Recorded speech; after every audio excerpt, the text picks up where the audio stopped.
Mettez urgemment fin à la guerre oubliée à l'est de la République démocratique du Congo.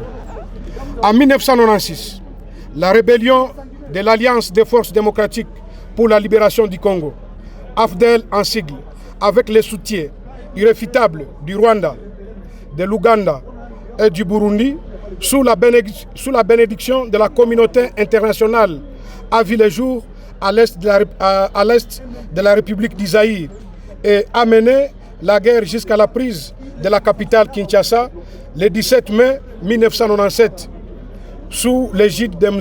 Laurent Désiré Kabila. Une autre rébellion dite de rectification s'est déduite de la première en date du 2 août 1998 pour commencer une nouvelle guerre sous le label du Rassemblement congolais pour la démocratie, en sigle RDC Goma, sous la conduite de Maître Azarias Roubero Magno, avec le soutien des mêmes concepteurs moraux cités si haut. Après l'accord de Sun City en 2000, avec le fameux gouvernement de 1+4, la calmie s'est observée au pays jusqu'à aller aux premières élections de 2006. Après ces élections, une nouvelle rébellion dénommée Congrès national pour la défense du peuple, CNDP en sigle, sous l'égide du général autoproclamé Laurent Kunda, était née en 2007 avec l'accompagnement non discutable du Rwanda, pays dans lequel les mêmes commandants restent en cachette jusqu'à nos jours après la défaite militaire lui infligée par le FARDC. Après l'accord de paix de Goma de 2008, qui a consacré l'intégration et le mixage sans aucun contrôle préalable des éléments proposés par les groupes armés et a pris part au dit processus de paix à Goma. La rébellion dite mouvement du 23 mars est née en 2012 sous l'initiative du général Bosco Ntaganda avec l'accompagnement des mêmes parés rwandais.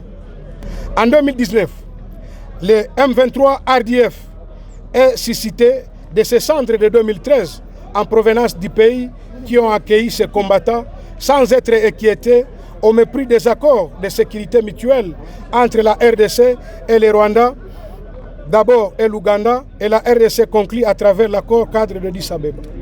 Et la province du Nord Kivu en particulier fait face à un plat ourdi et déjà en exécution pour occupation étrangère programmée et progressive qui vient de causer plus ou moins 10 millions de morts.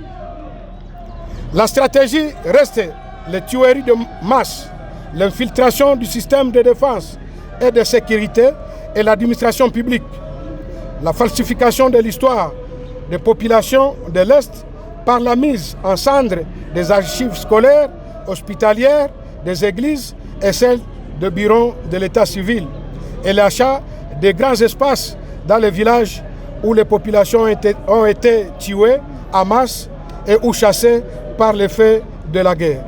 Les populations de l'Est, de la RDC en général et celles du Nord Kivu en particulier ne cesseront pas à battre pour toujours et se rangent en ordre utile pour faire face à cette menace et prête à repousser jusque là où elle est venue.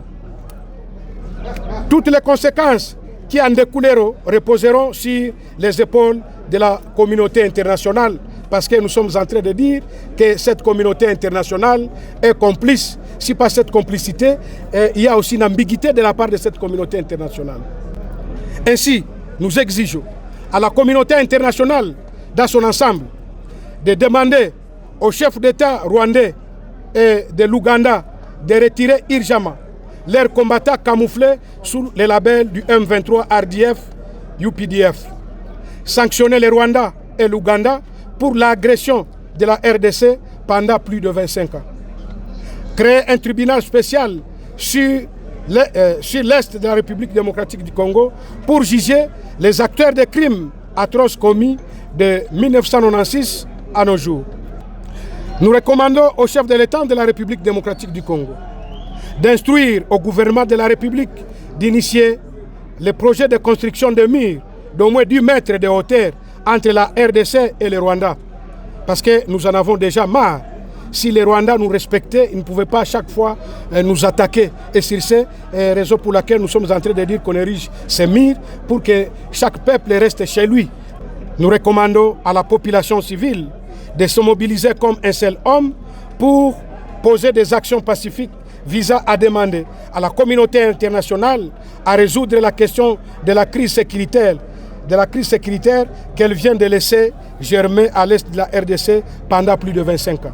Nous vous rassurons ici que ça va être transmis à qui de droit. Merci beaucoup. Nous vous le raffirmons, ça va être réceptionné à qui de droit. Ouais, je suis Placide Nzilamba, je suis secrétaire exécutif provincial à la Société civile Nord Kivu. Le message n'est qu'un seul, c'est de demander à la communauté internationale d'exiger au Rwanda de retirer ses militaires qui se battent sur le sol congolais sous le label du M23. C'est ça le message le plus simple, d'autant plus que les crimes aujourd'hui qui sont perpétués viennent de durer plus de 25 ans, avec les mêmes acteurs, avec les mêmes auteurs moraux et parfois même les auteurs matériels.